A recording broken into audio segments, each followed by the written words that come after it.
여러분 안녕하십니까? 광주 MBC 뉴스투데이 시작합니다. 먼저 오늘의 주요 뉴스입니다. 이번 지방선거를 계기로 일당 독점의 광주 정치 지형에도 조금씩 변화의 조짐이 불고 있습니다. 국민의힘과 진보당, 민생당 등이 존재감을 키우며 지역 민심에 파고들고 있습니다. 기록적인 가뭄이 이어지면서 영암군의 한 마을에서는 실제로 기우제가 치러지기도 했습니다. 매번 반복되는 가뭄에 땜질식 대책이 아닌 근본적인 대책 마련이 요구되고 있습니다. 여수 경찰의 과속 단속 오류 사건 보도 이후 나도 억울하게 단속됐다는 제보가 잇따르고 있습니다. 하지만 단속 오류를 입증하기가 어려워 울며 겨자 먹기로 처분을 받아들일 수밖에 없는 실정입니다. 오늘로 예정돼 있던 한국형 발사체 누리호의 2차 발사가 날씨 때문에 내일로 미뤄졌습니다. 이번 지방선거를 계기로 일당 독점의 광주 정치 지형에도 조금씩 변화의 조짐이 불고 있습니다. 파격적이지만 대안정당, 정책정당으로 존재감을 키우며 지역 민심에 파고들고 있습니다. 한신구 기자가 보도합니다. 민생당이 광주 글로벌 모터스를 튼튼한 민간 기업에 매각해야 한다는 파격적인 주장을 내놨습니다. 광주형 일자리는 시장 원리를 무시한 정치적 산물로서 급변하는 자동차 산업에 능동적으로 대처할 수 없고 오는 2027년이면 자본 잠식도 우려된다며 지속 가능한 성장을 위해선 민간 매각이 반드시 필요하다는 겁니다. 광주 글로벌 모터스 민간 매각 협의회를 구성하겠습니다. 정당을 떠나 정치적 유불리를 떠나 시민의 혈세를 지켜내고 민생당이 이처럼 공격적이고 파격적인 배경은 뭘까? 광주의 논란의 불씨를 지피면서 3년여 법정 다툼을 끝내고 최근 조직을 추스린 당의 존재감도 높이고 광주 현안에 대한 정책적 제안을 통해서 대안정당으로서의 모습도 보여주자는 취지로 읽힙니다. 또 지난 지방선거를 계기로 민주당에 대한 지역민의 분노와 실망이 확인된 만큼 이를 계기로 지역 정치권의 정치 지형도 바꿔보자는 다중의 포석이 깔린 것으로 분석됩니다. 지난 30여 년 동안 사실상 일당이 행정과 의회 권력을 가져왔습니다. 그 결과이기 때문에 그 과정도 신뢰할 수 없습니다. 지난 대선 복합 쇼핑몰 유치 공약으로 지역에서 쏠쏠이 표심을 얻었던 국민의힘 역시 호남 포기는 절대 없을 것이라며 서진 정책에 대한 의지를 확고히 하고 있습니다. 호남 주민들께서 저희에게 상당한 신뢰를 주신 만큼 저희는 일로서 보답하는 것이 그 다음 단계로 가는 길이다 이렇게 생각합니다. 이번 지방선거에서 나름 제도약의 발판을 마련한 진보당. 그리고 대선과 지방선거 참패를 딛고 새로운 정기를 마련하겠다는 정의당도 광주 정치를 바꾸겠다며 민주당과의 일전을 준비하고 있습니다. 지역에서 일정 한계에 부딪혔던 국민의힘과 소수 정당들의 이런 행보가 일당 독점, 그리고 일방통행식 광주 정치 지형에 변화의 바람을 불어넣는 건 분명해 보입니다. MBC 뉴스 한신구입니다. 국민의힘에서 호남의 딸을 내걸고 있는 조수진 최고위원이 잇따라 전남을 방문하고 있습니다. 전남 지역 무소속 시장 군수의 영입도 타진하며 내홍에 휩싸인 민주당의 본진을 파고들고 있는 겁니다. 양현승 기자가 취재했습니다.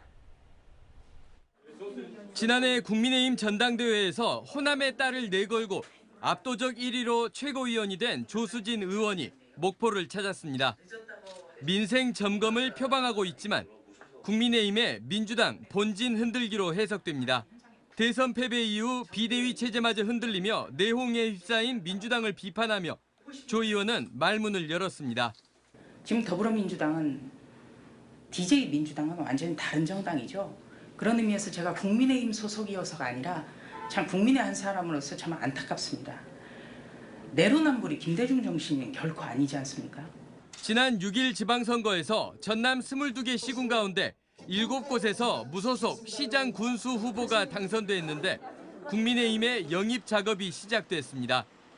조 의원은 무소속 박홍률 목포시장 당선인을 만났고 역시 무소속인 노광규 시장 당선인과도 조만간 만날 계획이라고 밝혔습니다. 지역 정서를 감안해 입당까지는 아니더라도 친여 성향의 무소속으로 분류되는 게 지역 발전에 유리할 거란 겁니다. 이 7분이 다 입당을 하시면 얼마나 좋겠습니까만 그거는 참 쉽지 않은 일이라고 생각을 하고요. 예산과 미래를 생각해야 된다고 봅니다.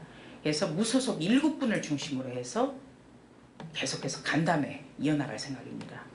조 의원은 대선 기간 윤석열 후보의 목포 방문과 김대중 전 대통령의 고향인 하이도 방문 일정의 다리를 자신이 놓았던 일화를 소개하며 윤 대통령과의 친밀한 관계를 부각했습니다. 전남의 가뭄을 챙기라는 대통령의 연락이 있었고 목포대 의과대 신설 현안도 직접 대통령에게 건의하겠다고도 말했습니다. 대통령의 그 의중도 있으시고 아마 그것을 약속을 지키기 위한 하나의 준비 과정이라고 생각하고 있습니다. 최근 이준석 국민의힘 대표도 여름 이후 서진 정책의 결과물을 내놓겠다고 선언하는 등 집권당이 된 국민의힘의 서진이 계속되고 있습니다. MBC 뉴스 양현승입니다. 강기정 광주시장 당선인과 지역 국회의원들이 예산정책협의회를 열고 내년도 국비 확보 방안을 모색합니다. 강 당선인과 민주당 소속 광주 국회의원 6명, 국민의힘 권은희, 정의당 강은미, 민영배 양양자 무소속 국회의원들은 오는 18일 인수위원회 사무실에서 예산정책협의회를 갖기로 했습니다. 이 자리에서 강 당선인 측은 다음 달 취임을 앞두고 지역 현안을 논의하는 한편 정부 예산 편성 과정에 도움을 요청할 계획입니다. 연일 흐린 날씨가 이어지고 있습니다. 서해상에 위치한 저기압의 영향으로 날이 흐린 건데요. 오늘 비 소식도 들어 있습니다. 종일 예보된 비의 양은 광주와 전남에 5에서 40mm 가량인데요. 하루 종일 비가 내린다기보다 대부분 오전에 비가 내리고 그치겠습니다. 대기가 무척 불안정한 상태라서 이번 비는 지역별 강수차가 크겠고요. 비가 내리는 곳에서는 돌풍과 천둥, 번개, 또 곳에 따라서는 우박도 함께 떨어질 수 있어서 유념하셔야겠습니다. 더위는 계속해서 쉬어가겠습니다. 광주의 아침 기온 17도 안팎으로 어제와 비슷하고요. 한낮 기온 25도로 어제보단 3도가량 높겠지만 큰 더위는 없겠습니다. 날씨 정보였습니다. 최근 비가 내리긴 했지만 가뭄 해소에는 턱없이 부족합니다. 매번 땜질식 대책에 그치면서 농민들이 기우제를 지내는 일까지 생기고 있는데요. 농업 기반 시설에 대대적인 투자가 필요하지만 농업을 홀대하는 정부 기조 때문에 농민들은 하늘만 바라보고 있습니다. 박종호 기자가 보도합니다. 영암군의 한 마을. 주민들은 기릴로 받은 지난달 27일 오전 11시에 마른 하늘을 향해 기우제를 지냈습니다. 수년째 영농철 물 부족 문제를 하소연했지만 근본적 해결책이 나오지 않았기 때문입니다. 땅 면적은 농지 땅은 면한데 용수는 그대로예요. 40년 전에 그 용수 그대로이기 때문에 항상 그 모내기철만 되면 물이 부족해요. 이 마을은 저수지에서 멀리 떨어진 축구장 300개 가까운 면적 200여 헥타르의 논에서 모내기도 못할 처지에 놓였다가 간신히 농사를 시작했습니다. 임시방편으로 멀리 떨어진 저수지에서 물을 끌어오는 간이 양수장을 설치한 겁니다. 을 하게 되면 작은 비용이 안 들어갑니다. 아마 100억 단위의 사업비가 소요될 거로 예상이 되고 영암과 무안, 신안에서만 31곳의 저수지가 저수율 40% 미만으로 심각 단계에 놓였고 26곳은 경계 단계입니다. 광주 전남 농업용수 저수율도 47.1%로 지난해보다 16.2%포인트 떨어졌습니다. 정부가 매년 가뭄 피해 지역 실태 조사를 실시하도록 법을 만들었지만 정작 지원은 임의 규정에 머물고 있습니다. 중장기적으로 매 5년 단위로 정부가 용수 공급 계획을 세우도록 하는 그런 법안을 지금 발의 중에 있습니다. 연례 행사처럼 가뭄 속 물 걱정에 시달리며 전남 지역의 모내기는 이제 90%가 완료됐습니다. MBC 뉴스 박종호입니다.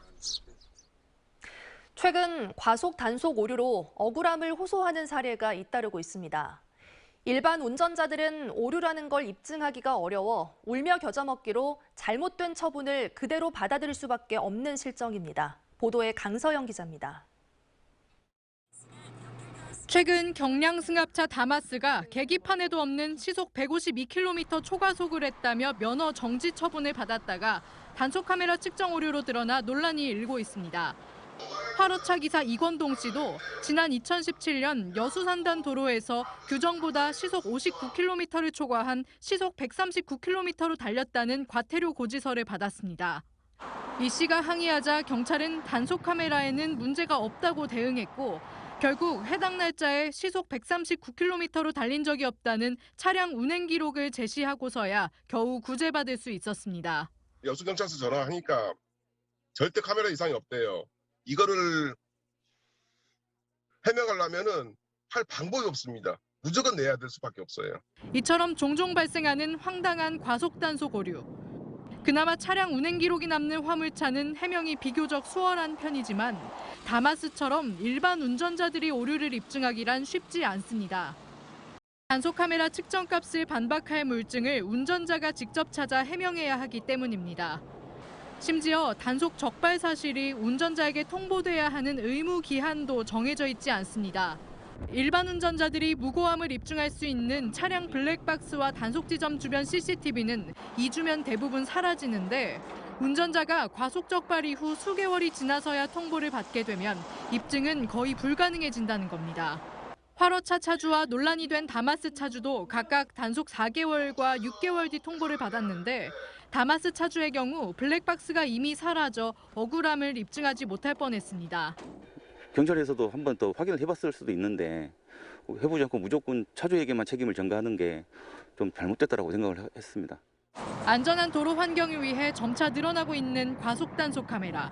하지만 간혹 억울하게 적발되는 운전자들이 무고함을 적절히 해명할 수 있는 방안도 함께 마련해야 한다는 지적이 제기되고 있습니다. MBC 뉴스 강서영입니다.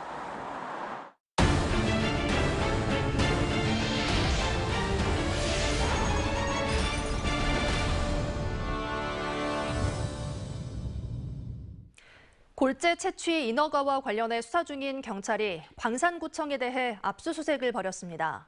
광주경찰청 반부패 경제범죄 수사대는 어제 광산구청 시민안전과와 건설과 등에서 압수수색을 진행했습니다. 경찰은 광산구에 위치한 골재 채취장의 재허가 과정에 전현직 공무원들이 관여한 것으로 보고 있습니다. 경찰은 압수수색을 통해 확보한 자료 등을 토대로 수사를 확대할 방침입니다. 대기오염물질 수치를 조작한 업체 임직원 등이 항소심에서도 집행유예를 선고받았습니다. 광주지법 형사 2부는 대기오염물질 측정 수치를 고의로 누락한 혐의로 재판에 넘겨진 광양의 모 업체 관계자 2명과 측정 대행업체 관계자 2명에 대한 항소심에서 피고와 검찰 모두 기각하고 원심을 유지하기로 했습니다. 이들은 지난 2016년부터 340여 차례에 걸쳐 염화수소 등의 대기오염물질 수치를 고의로 누락시켜 각종 행정처분과 강화된 배출 허용 기준을 피해왔고 1심에서 각각 징역 6에서 10개월에 집행유예 2년을 선고받았습니다. 집에서 마약을 투약한 20대 여성들이 호흡곤란으로 병원 치료를 받다가 경찰에 붙잡혔습니다. 광주 서부경찰서는 지난 10일 오전 11시쯤 광주 서구 쌍촌동의 한 주택에서 필로폰을 투약한 혐의로 마약을 구매한 28살 여성을 구속하고 함께 투약한 22살 여성을 불구속 입건했습니다. 이들은 호흡곤란 증세로 병원에서 치료를 받던 중 경찰에 입건됐는데 경찰은 메신저 앱을 통해 30만 원 상당의 필로폰을 구매했다는 진술을 토대로 정확한 경위를 조사하고 있습니다. 창작 활동을 하는 예술인들에겐 작업 공간이나 비용 마련이 큰 고민거리입니다. 장애가 있는 예술인들은 현실적인 제약이 더 클 수밖에 없는데요. 광주에 장애 예술인들을 위한 공간이 생겨 주목받고 있습니다. 이다현 기자가 전해드립니다. 망치를 두드리는 손길이 바쁩니다. 넓은 동판에 민화 속 호랑이의 모습이 서서히 드러납니다. 작업에 열중인 사람은 15년 넘게 동판 공예를 해온 예술인 김선환 작가입니다. 내가 할 수 있는 게 있다는 게 참 그런 것을 기쁨으로 느끼거든요. 동판 공예가 이렇다라는 것을 좀 널리 좀 알고 싶은 생각이 듭니다. 프로로 일하면서도 작업 공간을 찾는 건 늘 어려운 일이었습니다.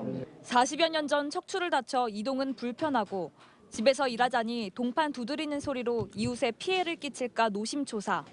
장애 예술인을 위한 창작센터 보둠이 좋은 해결책이 됐습니다. 도구로 탕탕탕탕 두드려서 해야 되는 작업인데 못하고 내가 원하는 그 그림도 제대로 안 나오고 힘으로 하다 보니까 공간뿐만 아니라 월 100만 원씩 창작비도 지원됩니다. 작가들 입장에선 재료비 걱정을 크게 덜 수 있습니다. 작품 판매가 안 되다 보니까 어려운 상황이 많이 있었는데 경제적으로도 좀 지원이 되니까 그 점에서는 굉장히 좋은 것 같아요. 현재 보둠에 입주한 작가는 4명. 광주문화재단은 예산 확보 방안을 마련해 창작센터를 더 활성화할 계획입니다. 그러기 위해선 수요를 정확히 파악하는 게 급선무입니다. 문화체육관광부 자료에 따르면 전국 등록 예술인 1,700여 명 가운데 41명이 광주 지역에 있는 것으로 나타납니다. 그런데 이 수치는 공예와 대중음악 분야 장애 예술인들, 특히 미등록 장애 예술인들은 반영하지 못한 수치입니다. 앞으로 이런 수요가 더 많을 거라고 생각을 하고 거기에 따른 사업이 확장될 수 있도록 예술의 뜻을 품은 장애인들이 현실적인 문턱을 느끼지 않도록 지속적인 노력이 필요해 보입니다. MBC 뉴스 이다연입니다.